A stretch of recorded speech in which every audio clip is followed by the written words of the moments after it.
स्वागत है साथियों, विकास शर्मा क्लासेज में आप सभी का हार्दिक अभिनंदन है।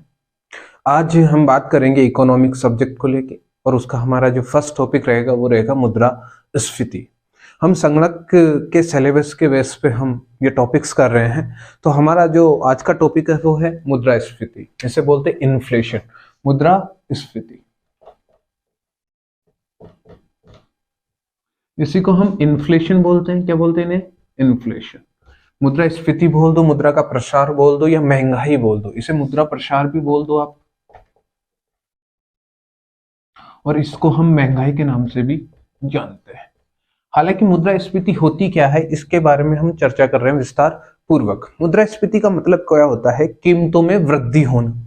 कीमतों में वृद्धि होना क्या मुद्रास्फीति है? कीमतों में किसी प्रोडक्ट के, किसी उत्पाद की कीमतों में जब वृद्धि होती, क्या हम उसको महंगाई बोलते हैं? नहीं, हम यहाँ उत्पाद की कीमतों में वृद्धि होने से महंगाई को नहीं बोलते। यानी हम बोल सकते हैं मुद्रास्फीति की सिंपल सी डेफिनेशन औसत कीमतों में वृद्धि होना।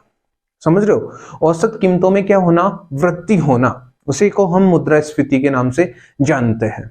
देखिए यहाँ पर औसत कीमत का मतलब होता है बहुत सारे उत्पाद है, उन उत्पादों में बढ़ोतरी हो रही है, और जब हम उन उत्पादों की औसत कीमत लेते हैं, पहले क्या थी और अब क्या है, तो उनके हिसाब से हम औसत कीमत वृद्धि देखते हैं। मुद्रास्फीति को हम सिंपल सी भाषा में देखे जाए तो ये क्या होती है? यानी कीमत में वृद्धि हो रही है। क्या हो रही है? कीमत में वृद्धि हो रही है और मुद्रा की क्रय शक्ति क्या हो रही है? आपकी गिर रही है। मुद्रा की क्रय शक्ति में गिरावट आ रही है, तो हम इसी को क्या बोल सकते हैं? हम मुद्रा की क्रय शक्ति में क्या हो रही है? गिरावट आ रही है। यानी पहले के बजाय आपकी क्रय शक्ति क्या हो गई है? कम हो गई। जैसे हम एग्जांपल की बात करें, पहले आपके पास 30 रुपए थे। कितने रुपए थे? 30 रुपए थे। पहले आप 10 रुपए का समोसा खा रहे थे। कितने का खा रहे थे? 10 रुपए का समोसा। तो पहले आप 3 समोसे खा लेते थे 10 रुपए के हिसाब से। अब इसकी कीमत बढ़ के हो गई बेटा 15 रुपए। समोसे की कीमत बढ़ के कितनी हो गई? 15 रुपए। अब आप कितने खाओगे? 2। मतलब कीमत में वृद्धि से आपकी क्रय शक्ति पे क्या प्रभाव पड़ा? वो कम हो गई। इसी को हम क्या बोल रहे हैं? मुद्रास्फीति। मुद्रास्फीति का मतलब औसत कीमतों में वृद्धि होना। मुद्रास्फीति का मतलब क्या हो रहा है? औसत कीमतों में वृद्धि होना। इसी को हम मुद्रास्फीति के नाम से जानते हैं।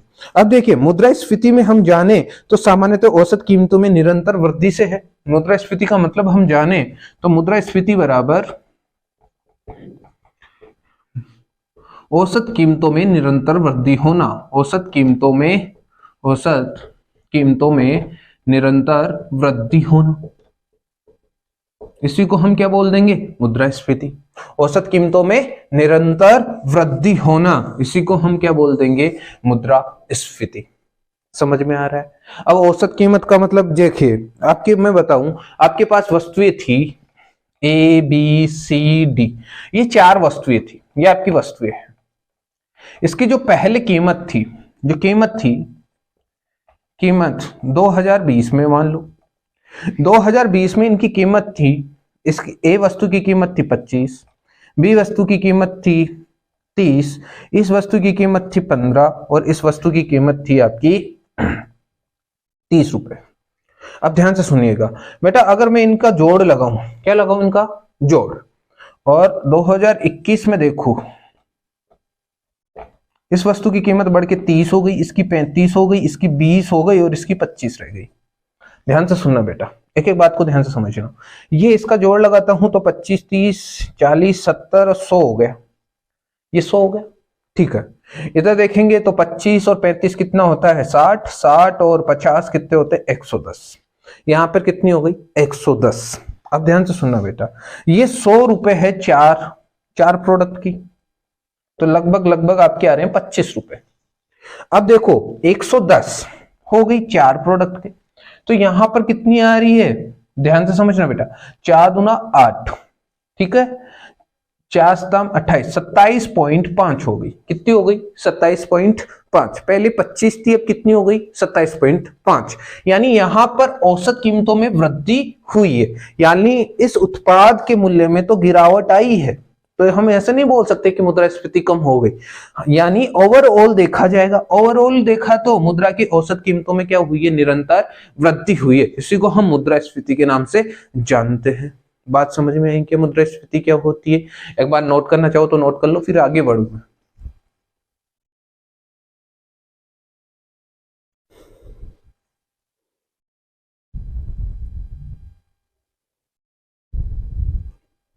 अब देखिए मुद्रास्फीति क्या होती है, आगे हम बात करते हैं, चर्चा करते हैं। इसे मिटा देता हूं।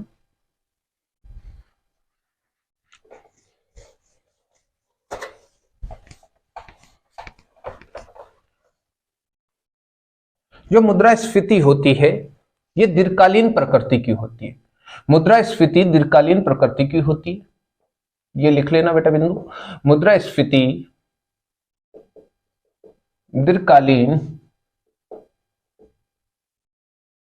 प्रवृत्ति की होती है, यानी निरंतर वृद्धि हो रही है तो दीर्घकालीन प्रकृति की होगी। कैसी होगी ये? दीर्घकालीन प्रकृति की। भारत में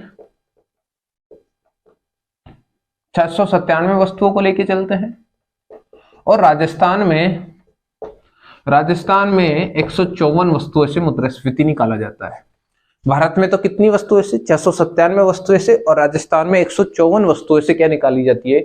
मुद्रास्फीति निकाली जाती है। बात समझ में आ रही है? अब ध्यान से सुनना आगे।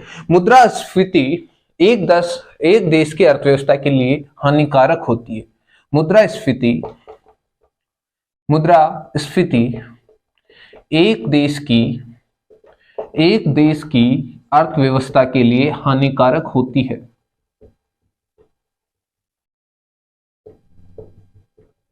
हानिकारक होती है। अब एक बात ध्यान से सुनना, अब कितनी हानिकारक होती है इसके बारे में भी बात करते हैं। अपने जो आधुनिक अर्थशास्त्री है वो बताते हैं कि 5% तक की मुद्रास्फीति एक देश की अर्थव्यवस्था के लिए उत्पादन टॉनिक का काम करती है, यानी वो अर्थव्यवस्था पे सकारात्मक प्रभाव डालती है। लेकिन इससे ज्यादा की मुद्रास्फीति होती है तो वो एक देश की अर्थव्यवस्था के लिए हानिकारक होती है। बात समझ में हो गई? 5% तक की अगर मुद्रास्फीति हो रही है, 5% तक, इसे बोलते हैं नियंत्रित मुद्रास्फीति। क्या बोलते हैं इसे? नियंत्रित मुद्रास्फीति। अगर 5% तक की मुद्रास्फीति है तो ये होती है नियंत्रित मुद्रास्फीति, यानी ये एक देश की अर्थव्यवस्था के लिए किसका काम करती है? उत्पादन टॉनिक का काम करती है। उत्पादन टॉनिक यानी मोटिवेशन का काम करती है। बात समझना, अगर आपकी 5% से अधिक हो रही है, समझ रहे हो, 5% से अधिक यानी 6, 7, 8, तो वो क्या होती है? हानिकारक होती है। क्या होती है वह? एक देश की अर्थव्यवस्था के लिए क्या होती है? हानिकारक होती है। बात समझ में आ रही है? इसे बोलते हैं अनियंत्रित मुद्रास्फीति। क्या बोलते हैं उसे? अनियंत्रित मुद्रास्फीति। सर बातें तो समझ में आ रही है? जो बातें बोल रहा हूं मैं बोल रहा हूं, मुद्रास्फीति एक दीर्घकालीन प्रवृत्ति की होती है। भारत में 697 वस्तुओं पे मुद्रास्फीति निकाला जाता है, राजस्थान में 154 वस्तुओं से मुद्रास्फीति निकाला जाता है। मुद्रास्फीति एक देश की अर्थव्यवस्था के लिए हानिकारक होती है, लेकिन जो अर्थशास्त्री, आधुनिक अर्थशास्त्री, वो बताते हैं कि 5% यानी नियंत्रित मुद्रास्फीति होती है और इस मुद्रास्फीति उत्पादन टॉनिक का काम करती है। लेकिन हानिकारक या अनियंत्रित मुद्रास्फीति होती है अगर वो 5% से क्या है? ज्यादा है। 5% से ज्यादा हो तो वो क्या है? एक देश की अर्थव्यवस्था के लिए हानिकारक होती है। अब ध्यान से सुनना, सर ये उत्पादन टॉनिक क्या होता है? बेटा इससे क्या होगा, मान लो जो वस्तु पहले 10 रुपए की थी उसका बढ़ के 11 रुपए में कर दूं, तो उससे ना तो उपभोक्ता पर 1 रुपए से कोई प्रभाव पड़ेगा, यानी यहाँ पे नियंत्रित मुद्रास्फीति हुई है। ध्यान से सुनना, ये उत्पादन में क्या करेंगे बेटा? ये तो बेटा जो उत्पादन होता है, जो उत्पादक होते हैं उनके लिए उत्पादन टॉनिक का काम करेगी।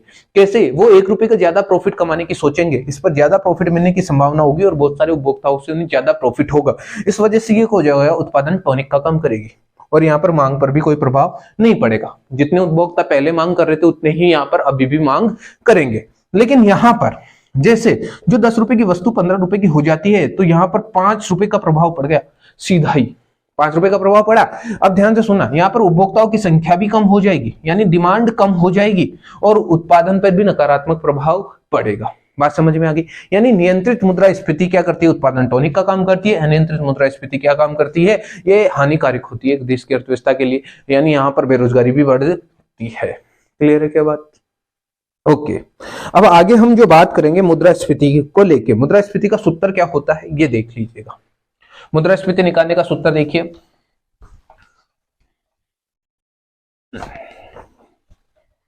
मुद्रास्फीति कैसे गणना करोगे? मुद्रास्फीति की गणना कैसे करोगे? यानी यहां पर आप गणना करोगे चालू वर्ष की कीमत, वर्तमान वर्ष की कीमत माइनस पहले वाले वर्ष की कीमत,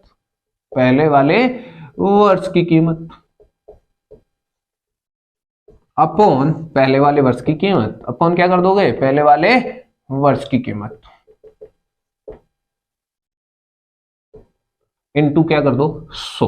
तो यहां पर आ जाएगी आपके मुद्रास्फीति। क्या निकल के आ जाएगी? मुद्रास्फीति। समझ में आ रहा है क्या? अब मुद्रास्फीति के जो माप होते हैं वो देख लीजिए कि मुद्रास्फीति के माप क्या क्या होते हैं। देखिए मुद्रास्फीति के नाम, मुद्रास्फीति के माप, मुद्रास्फीति निकालने के दो माप होते हैं। एक तो होता है WPI, एक होता है CPI।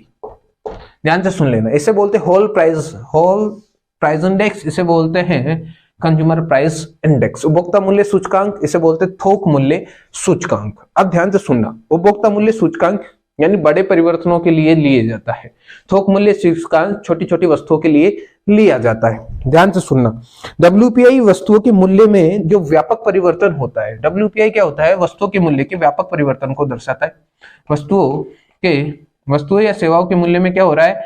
व्यापक परिवर्तन। वस्तुओं के मूल्य के व्यापक परिवर्तन को दर्शाता है, व्यापक परिवर्तन को दर्शाता है।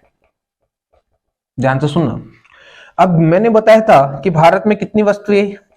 697 वस्तुएं, जबकि राजस्थान में कितनी होती है? 154 वस्तुओं के आधार पर निकाला जाता है। कोई दिक्कत है क्या? यहाँ पे कोई दिक्कत है आपको? मैंने बोला भारत में कितनी वस्तुएं? 697 और राजस्थान में कितनी वस्तुएं? 154 वस्तुओं पे ये निकाला जाता है। आपको ये समझ में आ गया? ये समझ में आया नहीं आया? जो इसका जो आधार वर्ष लिया जाता है, इसका जो आधार वर्ष थोक मूल्य सूचकांक का आधार वर्ष, यह आधार वर्ष आपको ध्यान में रहना चाहिए। थोक मूल्य सूचकांक का जो आधार वर्ष है वो आपको ध्यान में रहना चाहिए। थोक मूल्य सूचकांक का जो आधार वर्ष है भारत में 2011-12 है। भारत में तो कितना है? 2011-12 है, लेकिन राजस्थान में अभी तक ये आधार वर्ष नहीं बदला है। राजस्थान की बात करूं तो यह आधार वर्ष अभी तक चेंज नहीं हुआ है। इसका है 1999-2000। कितना है? 1999 और 2000। बात समझ में आ गई क्या? क्या ये बात समझ में आ रही है आपको? पूरी बातें समझ में आ रही है? ओके। अब बात करें हम उपभोक्ता मूल्य सूचकांक की। किसकी बात करेंगे अब? उपभोक्ता मूल्य सूचकांक की। उपभोक्ता मूल्य सूचकांक दैनिक उपभोग की वस्तुओं के लिए परिवर्तन को दर्शाता है। दैनिक उपभोग की वस्तुओं का क्या दर्शाता है? ये परिवर्तन। दैनिक उपभोग की वस्तुओं के परिवर्तन को दर्शाता है। अब ध्यान से सुनना, दैनिक उपभोग की वस्तुओं के परिवर्तन को दिखाएगा, ये सीधी सी बात है। अब ध्यान से सुनना, इसको निकालने के लिए जो आधार वर्ष तय किया गया है ना, आधार वर्ष, ये ध्यान में रखना है। आधार वर्ष, इसका जो आधार वर्ष है वो 2016 है, चाहे राजस्थान हो चाहे भारत हो, राजस्थान में भी और भारत में भी। ओके। और इसके लिए कितने केंद्र बनाए गए हैं? इसके लिए बनाए गए हैं आपके यहां पर 88 केंद्र बनाए गए। कितने केंद्र बनाए गए हैं? 88 केंद्र। हाँ, इनमें से तीन केंद्र अपने राजस्थान में है। इनका नाम ध्यान में रहना चाहिए। राजस्थान में कहां पर? एक तो भीलवाड़ा में है, एक अजमेर की जगह अब अलवर हो गया। देखो, भीलवाड़ा, अलवर, ध्यान में रहना चाहिए आपका। एक तो भीलवाड़ा है, एक अलवर है और एक आ जाएगा आपका जयपुर। ये 3 जगह पर है। इनसे आप महंगाई निकालते हैं। इनकी महंगाई इन 3 केंद्रों से निकल के आती है राजस्थान में। और भारत में 88 केंद्र है, जिनके 3 राजस्थान में है, भीलवाड़ा, अलवर और जयपुर। जो अलवर वाला है ये पहले अजमेर में था, अब यहाँ पे अलवर हो गया है। ये ध्यान में रखना है। तो आज के लिए हम इतना ही टॉपिक रखेंगे। पहली क्लास है अपनी, तो आपको इतना समझ में आ गया मुद्रास्फीति क्या होती है। मुद्रास्फीति को हम महंगाई के नाम से भी जानते हैं, साथ के साथ इसको मुद्रा प्रसार के नाम से भी जानते हैं। कीमतों के औसत मूल्य में निरंतर वृद्धि होना ही मुद्रास्फीति कहलाता है। भारत में मुद्रास्फीति 497 वस्तुओं से निकल के आती है, वहीं राजस्थान में 154 वस्तुओं से मुद्रास्फीति डिसाइड होती है। मुद्रास्फीति निकालने के लिए हम दो तरीके के इंडेक्स पढ़े, एक तो आपका WPI था, एक CPI था। WPI का मतलब होता है होल प्राइस इंडेक्स, जिसे बोलते हैं थोक मूल्य सूचकांक। ये वस्तु के मूल्य के व्यापक परिवर्तन को दर्शाता है। भारत में 497 और राजस्थान में 154। और CPI जो दर्शाता है वो दैनिक उपभोग की वस्तुओं के बारे में दर्शाता है। ये परिवर्तन को आधार वर्ष इसका 2016 है, राजस्थान में भी और भारत में भी। ये ध्यान में रखना है, आधार वर्ष भीलवाड़ा, अलवर और भरतपुर में इसको निकाला जाता है। इसके साथ हम बात करते हैं मुद्रास्फीति, चालू वर्ष की कीमत माइनस पहले वाले वर्ष की कीमत अपॉन पहले वाले वर्ष की कीमत इनटू 100। ये मुद्रास्फीति निकालने का आपका फॉर्मूला हो गया। मुद्रास्फीति अल्पकालीन प्रवृत्ति की नहीं होती है, ये दीर्घकालीन प्रवृत्ति की होती है। 5% की मुद्रास्फीति को अर्थव्यवस्था में उत्पादन टॉनिक के नाम से जाना जाता है, और जबकि ये एक देश की अर्थव्यवस्था के लिए सकारात्मक परिवर्तन लाती है, उत्पादन टॉनिक का काम करती है। लेकिन अनियंत्रित मुद्रास्फीति यानी 5% से ज्यादा की हो रही है, तो वो एक देश की अर्थव्यवस्था के लिए क्या होती है, हानिकारक होती है। क्या आज के इतने टॉपिक कंप्लीट है आपके? तो आप बने रहिए विकास शर्मा क्लासेस में और देखते रहिए, लगातार आपके टॉपिक चलते जाएंगे। स्टेप बाय स्टेप में क्लासेस डालूंगा, क्रमानुसार डालूंगा और आपका रिविजन होता जाएगा। धन्यवाद। और चैनल को अभी सब्सक्राइब नहीं किया तो चैनल को भी सब्सक्राइब कर लीजिएगा। शुक्रिया।